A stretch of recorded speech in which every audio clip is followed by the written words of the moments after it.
Welcome back to High Value Dating, guys. So on today's episode, I want to talk about something that I get really excited about. It's how to attract everything you want and more out of life.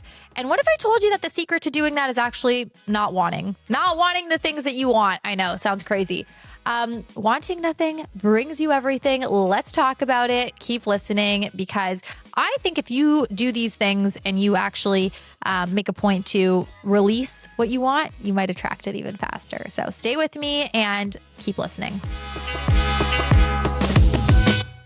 Hey there, it's your girl Nelly, matchmaker and dating coach. We talk about all things high value dating, how to meet your person, how to find love in today's dumpster fire dating economy, and also how to become a high value single, because as I always say, we don't attract what we want in life, we attract what we are. So if that sounds interesting to you, please make sure you follow and subscribe to this podcast, and I can't wait to take you along this journey. Welcome to the High Value Dating Podcast. Welcome back to the podcast, guys. What if I told you that the secret to getting everything in life and everything out of life is to actually do the opposite, to want nothing, to release the desire to control your desires? This is something I was talking to a girlfriend of mine about the other day, because we both were kind of in situations where anytime we noticed we really wanted something, it would just slip through our fingers. And we're like, why is it that whenever we like a guy, he doesn't like us? Or whenever we want a job opportunity, it doesn't end up panning out? Or whenever we really want something, anything, we want it so much that we almost repel it. We do repel it. I don't know if you guys have noticed this in your life, but I certainly notice it in mine. Whenever I come at something with this kind of feeling like I need it, like as if my life depends on it, what do you think happens? It doesn't happen, because a lot of the times that energy is coming from a place of lack. It's coming from a place of, this is something that I don't have in my life, right? I lack in my life. Therefore, I need it. As opposed to when you don't want something that much, or maybe you're into it, but it's like, okay, if it works out, cool. If it doesn't, it doesn't. What happens? It usually pans out. And so the point I'm trying to get to is mastering the ability to release your desire for things to go a certain way may actually accelerate the process of those things happening. And this is why a lot of people will say you find love when you're not looking for it.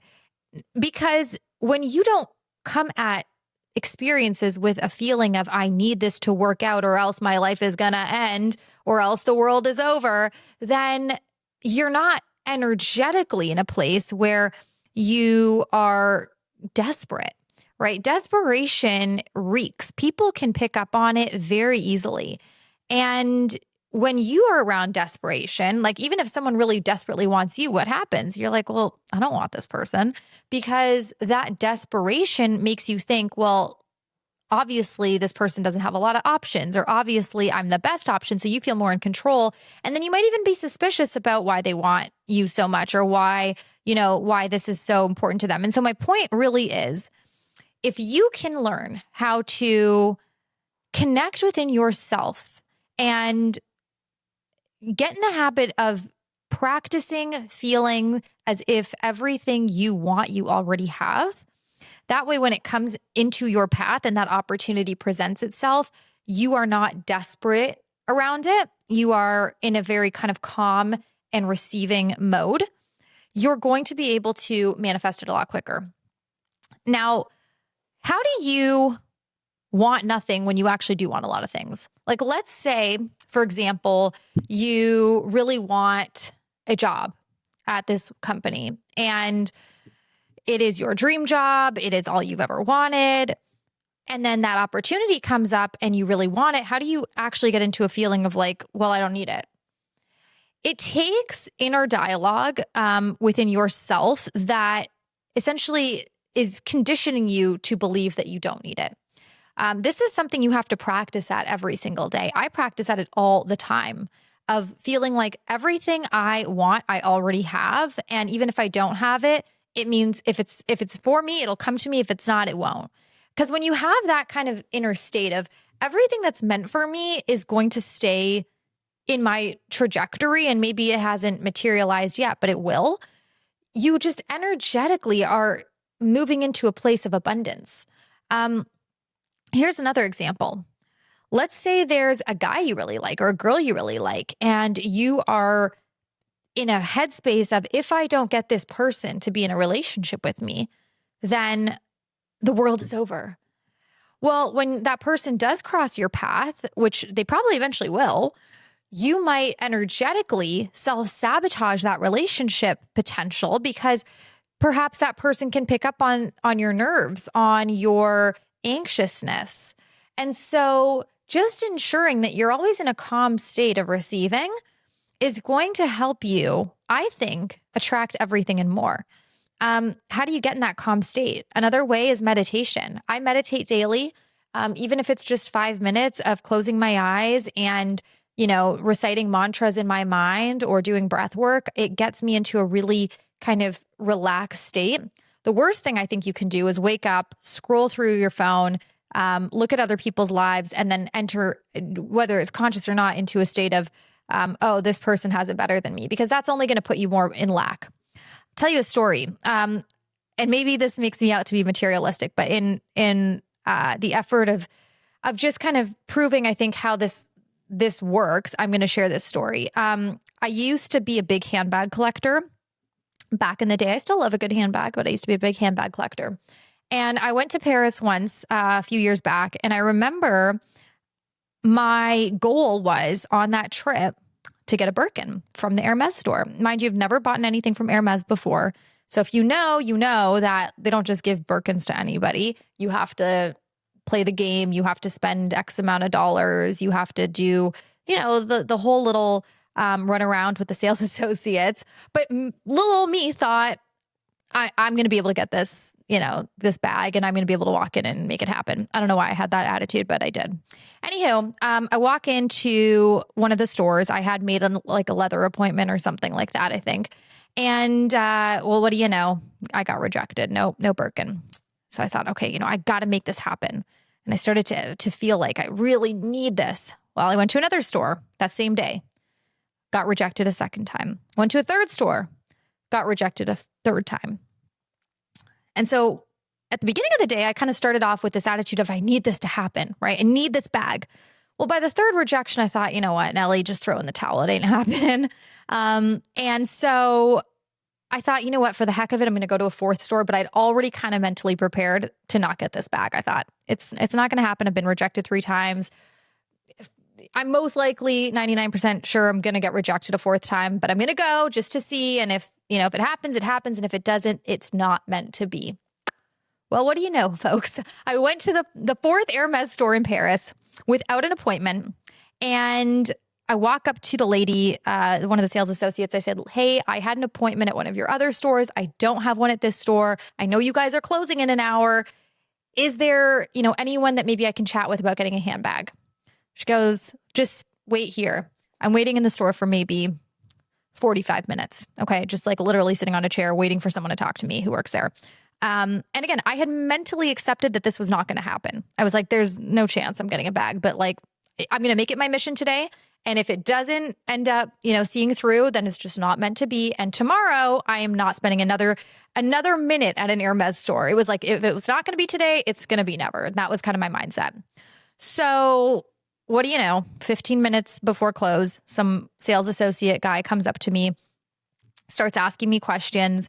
Then he pulls me into a private room and he presents me with not one, but 2 Birkin bags. Again, I had never spent a dime at Hermes at this point. This was unheard of. Why am I sharing this story though? Because when I stopped energetically wanting the bag, I still wanted the bag, but I wasn't desperate for it because in my mind, I'd already accepted that the likelihood of me getting it was probably pretty low.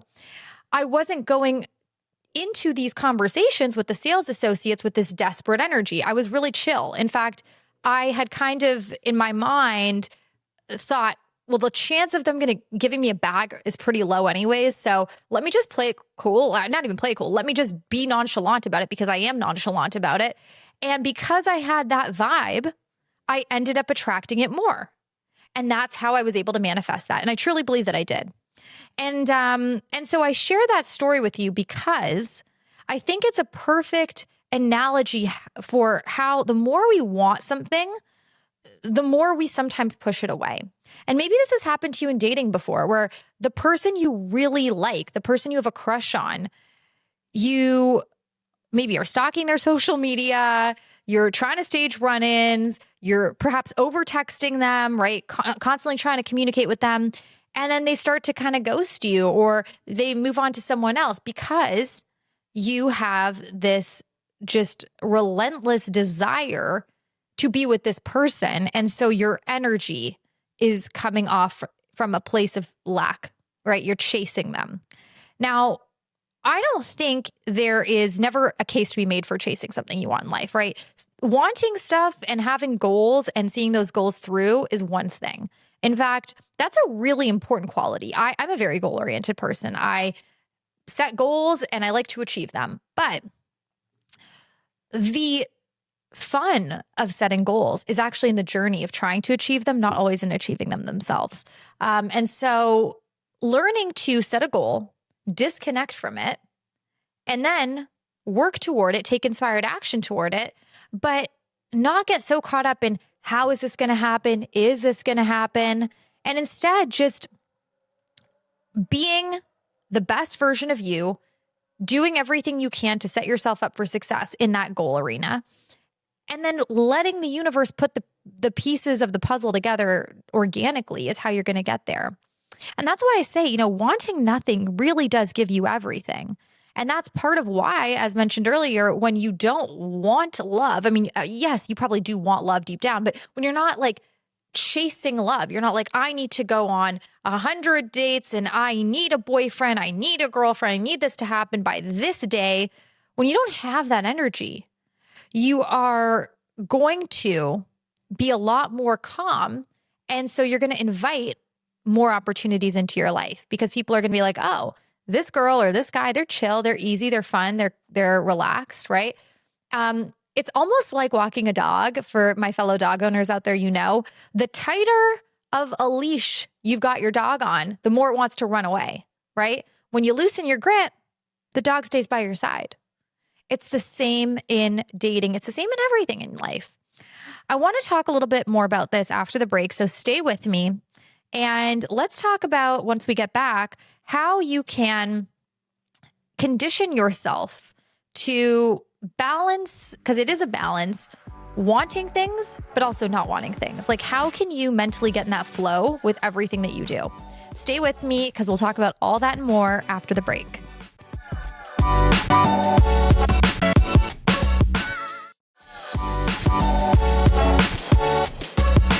Thanks for staying with me through that break, guys. So how do you balance wanting something when you really want it and also not wanting it, right? So that you can attract it faster.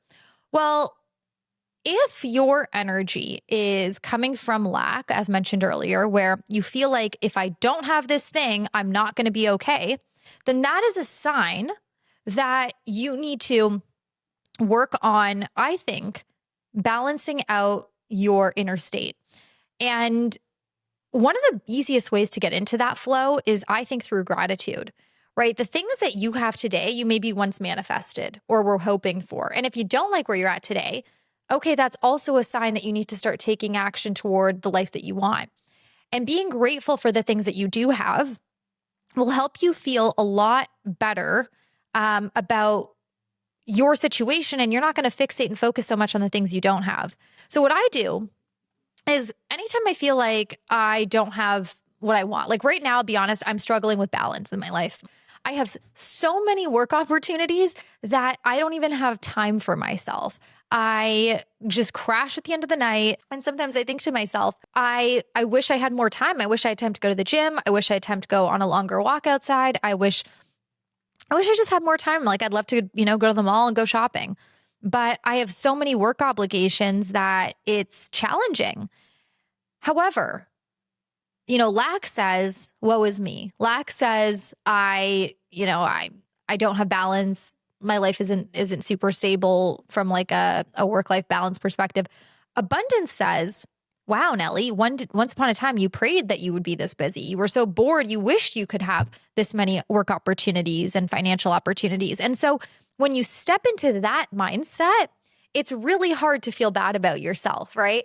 And also thinking about how there are other people that wish they were in your position, right? There are other people that wish that they were, trying to balance between a podcast and a matchmaking career and, other opportunities that I'm not necessarily going to dive into. But like, who am I to like complain about things that I, in a sense, manifested? And secondly, like 5 years ago, I wished my life was like this. So this is exactly where I'm meant to be.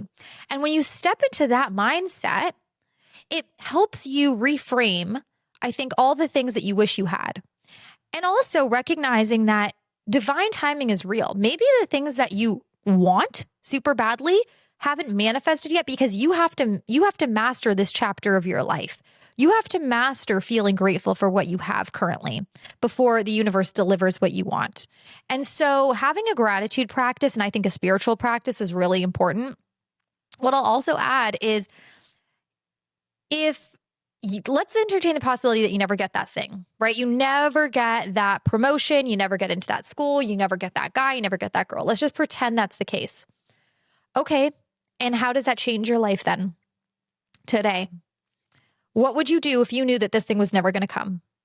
You would probably just go about your business and continue putting yourself out there, continue working on the things that you can control, your goals, how you're showing up, right? Your whole life shouldn't be predicated on approval and acceptance of certain people or of things coming through. Here's another example.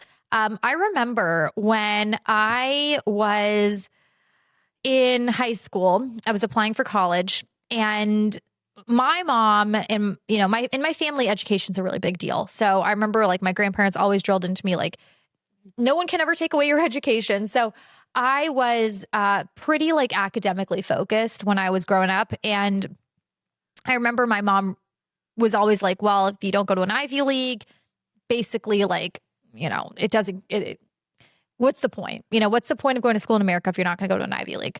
And I did not get into an Ivy League when I was in high school.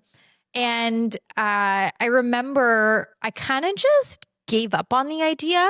I mean, I always wanted it, right? I always wanted to be able to say I went to an Ivy League to basically like appease my mom. And I think also it was just like kind of ingrained in me that it was a bit of a social status thing. But anyways, I kind of gave up on it. I went to a great school. I went to University of Miami for my undergrad. And I kind of just thought, I'm never going to go back to school probably. So like, whatever, that dream's gone. And I also watched a lot of Gossip Girl, and Blair went to, did Blair go to an Ivy League? I think maybe she went to NYU. Anyways, whatever. I'm getting off topic. I had kind of let go of that. Then a few years later, I had an opportunity to go back to school because I was going through a career change. And I thought, well, if I'm going to go through a career change, I want to be a little more credible in this field. And so I applied to Columbia, not really like desperately wanting to get in, but just because it was like, well, if I'm going to apply to school anyways, I might as well apply to this one. It's been the one that I've wanted to go to. And what do you know? I got in. And so that's an example of how when I really wanted something, it didn't happen. And then when I relinquished control, it did happen. And I use that because it doesn't mean you can't have goals. It doesn't mean you can't still want those things. It's just the energy that you're putting into that goal being achieved is, I think, something that you can manage and you can take control of. And so having this kind of more laissez-faire attitude of, if it works out, cool. If it doesn't, it's not meant to be, something better will work out for me, is how you're going to start to step into a more empowered state of life where you are in kind of like this place of superiority over the things that you can't control, right? Like, so much of life, I think, all of life really is energy. And the more you show up every single day with a positive energy, as opposed to like a desperate energy or this kind of like hyperfixation to control everything that really you can't, the more you're actually going to be able to get out of it. And I feel like we all know those people, right? We all know those people who, for whatever reason, they just seem to like kill it at everything they do. And they don't even have like that many set goals, they're just naturally successful because they have a positive energy and things just kind of come to them. And I would say the same goes with dating. Like when it comes to dating, when it comes to going on a first date, if you go on a first date with this mindset of I need this person to like me, as opposed to do I like them, you're going to be, in my opinion, from a power dynamic standpoint, in the kind of losing position. You're going to have the underhand. And not that it's all about having the upper hand necessarily, but it's like you want to be the chooser, not the chaser. You want to be the one who, is in a position of I'm picking the people that I want in my life. I'm designing my life. I'm architecting my life. Everything is perspective, right? And then, yeah, of course, that person has some choice as well, obviously. But depending on the mindset you show up to that date in and leave that date in, you're going to be able to either see it through or not. And I think particularly with a lot of women, I see this where it's like and I guess men too, where it's like, when you really don't want someone, what happens? They want you. And part of this, by the way, is because supply and demand. I used to work in marketing, and it's interesting how when supply is low, people want things more. And when supply is high, when you can get it, when anyone can get it, people don't want it as much. And this is very, exemplary in like the luxury space. Anything that is perceived as difficult to get, people will want. And they'll pay more for.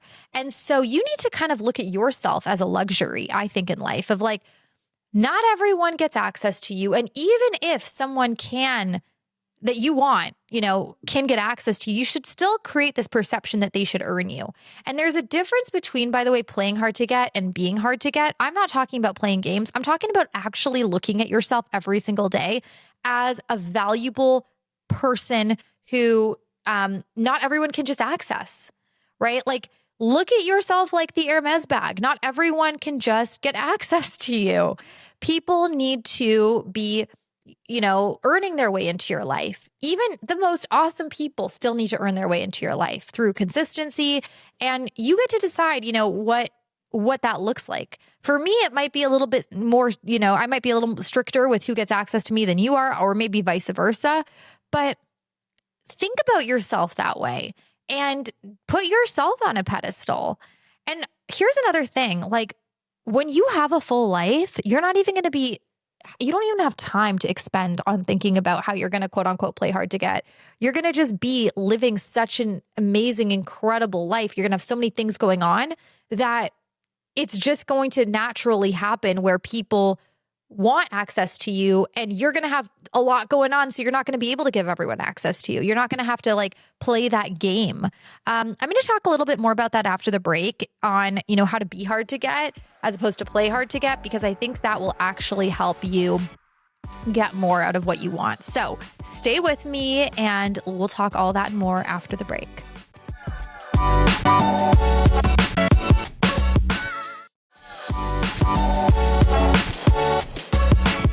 Thanks for staying with me through the break, guys. So have you ever noticed how when you have a ton going on, everyone wants a piece of your time? And when you have nothing going on, your texts are like dry as heck?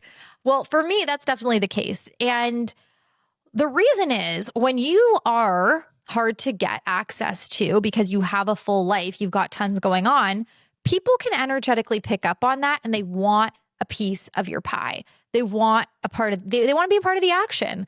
And so I implore you to create a really full life for yourself. Are there hobbies you can take up? Are there friendships you can nurture? Are there things that you can do in your life to just enhance your life? And I'm not saying be busy for the sake of being busy, but be in a position where you are not at the mercy of other people's attention. Like, here's an example. Right now, I'm in the process of moving still. That's been really exciting for me. I love interior design. I love real estate. I love everything that comes with like designing a place. So that's been exciting. I have a lot going on work-wise. I have an amazing friendship circle. I got a lot on my plate all the time right now. This podcast, social media, all of it. And because I have a lot going on, every time I look at my phone, I want to have a heart attack because I have like 100 messages. Part of the reason for that is when you have a full life you don't need to play hard to get. You just are hard to get. You have to schedule people in. You have to pencil people in. You know, you're not going to be at the beck and call of every single person or anyone, right? And so creating a life that truly is one that you love without that person in your life yet that you want to share it with is how you're going to attract them in even quicker. Because then when that person does cross your path, you're not going to be sitting around all day waiting for a text message. You're not going to be sitting around all day waiting for them to call you and ask you out. You're going to have so much going on, and maybe, hopefully they do too, where you guys are going to want to make time for each other. And it's not going to have to be you playing hard to get, pretending, I'm going to make this guy wait 2 days because that's my rule. Like, you're just going to be naturally moving with the flow of life. And so you're not going to be putting on a facade, and you're not going to energetically repel opportunities because you're trying so hard to force them and fake them. You're just going to be someone that, it's like you're either in or you're in the way when it comes to your life. And that's where you want to be, because that also puts you in a position where you are more of a chooser as opposed to a chaser, right? And it's almost like when, I'm sure all of you guys have been in this position. I certainly have too many times, where when you really want something, you are waiting around, especially when it comes to dating. You want someone to give you attention. You're waiting around for a text. You're wondering, are they going to text me? Are they going to call me? Am I ever going to hear from them again? You're always on pins and needles waiting for this person. And, it's like the minute they text you, you have this intense dopamine hit, and then you reply, and then all of a sudden you lose all your power because you're sitting there waiting for a response. It's a really anxious place to be, and I don't want you to be there. So I want you to create a full life where it's like you look at your phone, the person you like texted you, cool, you respond, and then you go about your day. You don't even think about it. Like, that's the state that you need to be in. And so ask yourself, what is it going to take for me to enter that state? Am I going to need to fill up my cup a little bit more? You have to take control of your life. No one is coming to save you. I say this on like every podcast. Design your life in a way where the type of person you want will walk into your path. And when they do, they're going to be, excited, impressed to get attention from you, because they know that you're not someone who has a lot, of just attention to give to everyone, right? You have to be in the power position. You have to put yourself on a pedestal. And yeah, of course, they should put themselves on a pedestal too. But again, life is kind of like a push and pull. And typically there is one person, and I wish it wasn't this way, but typically there's one person that is a little bit more indifferent than the other. And so I personally think, I believe a little bit more in like the masculine and feminine energy. I think the masculine energy usually should be more of the chaser, and the feminine energy should be more of the chooser, because I do think it balances out better. But create a life where you've got a full cup. You've got, a lot going on. That way you're not just sitting around bored, waiting on people to reach out to you and pursue you. And this is, by the way, different than going for what you want. I've said this before. Go for what you want. Drop the handkerchief. I told you guys about the story of my friend who was at a grocery store and she made a move. Like, that's awesome. Make the first move. Show interest. Drop the handkerchief. But don't force the other person to, pick up and pursue you. If they don't, keep it moving. And hopefully you have a full enough life where you don't feel super remorseful about that person responding or not. This has happened to me a bunch, by the way. I am very much an advocate in my personal life of knocking on doors. I'm in sales. I think it's important to knock on doors. I think it's important to show interest.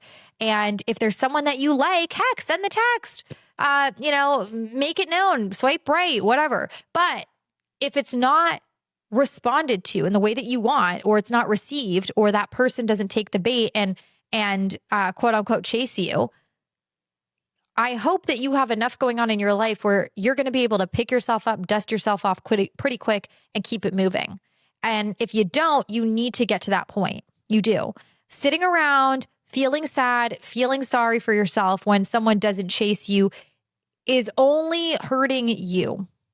And also, when people have a full life, that might be why they're not doing that, by the way. It might have nothing to do with you. It might just be like, this person's got so much going on that they see your message, they respond, they keep it moving. that's where you want to end up. That's how you're going to attract more. It's a bit of a yin and a yang. And I know critics of this might say, well, so the other person should always be the one chasing. No, both of you should have a full life. Both of you should have a lot going on. And usually when that is the case, it shakes out in a pretty balanced way. But yeah, there's always going to be one person who's a little bit more of the initiator naturally. But like for example, I have friends who, one of my best friends, super busy all the time, works crazy long hours. I work crazy long hours. And so neither of us are ever like upset if the other person doesn't respond, because we just kind of have this natural understanding, like the other person has a lot going on and it's not personal. And so if I initiate or if she initiates, it's not a big deal, because like we both do initiate, and we don't necessarily like take things personal if the other person doesn't respond right away, because we have so much going on in our own lives. It should be like that in dating too. Okay. Fill your cup, let go, and stop placing so much just pressure on things panning out the way you think they will, because they probably won't actually. The more you fixate on the how, the less it's going to actually happen that way. So just let it go. Let it go. And I don't mean let it go in the sense of like succumb to it. I mean more in the sense of do what you can and then let the dust settle and let the pieces settle where they may. Let the cookie crumble. And if something is meant for you, it will come. You're not going to have to chase it. And when you feel even just that inner energy, you might not even be chasing like from an action standpoint. Like, for example, let's say you text a guy you really like and he doesn't respond to you and you just continue to perpetually reach out to him. That's like taking action from a chasing standpoint. I'm talking about even just energetically when you really want something, even if you're not blowing up that person's phone. That shouldn't be the case. Like, you should be more relaxed. So what do you need to do to feel more powerful about the situation? Probably work on yourself, meditate more, create a spiritual practice, recite mantras. One of the ones that I love is like, what I'm seeking is seeking me, and my train is right on time. Like, those types of mantras I think are really calming. And also just remembering that you have the power to choose. It's all about perception. It's how you see it. Fill your cup. The more you fill your cup, the more you are going to be, just not even playing hard to get, just hard to get. So I hope this made sense. I feel like I've been rambling a lot, and I'm trying to just, I guess, get through to you guys that like, it's not about not having desires. It's not about not having goals. It's about taking inspired action and then letting things shake out the way they're meant to shake out, instead of fixating so much on those things coming to fruition and when they're going to come and how they're going to come and are they going to come, because that just puts you in this kind of paralyzed state of, I think, anxiety. And it actually, again, repels what you want even more, ironically. So hope this made sense. I appreciate you guys listening today. And as a reminder, if you're enjoying this podcast and you're listening to it on Spotify or Apple, please leave a rating and review and follow the podcast. It means a lot. I love to see those comments. If you're watching on YouTube, also feel free to leave a comment and subscribe. And if you are following me on Instagram, or if you're not, please do. But if you are, feel free to send me an audio message with a question that you would like answered in a future episode. I know a lot of you guys are loving the podcast. So please keep tuning in, and I will talk to you guys next week. Have a great rest of your week, guys. Bye.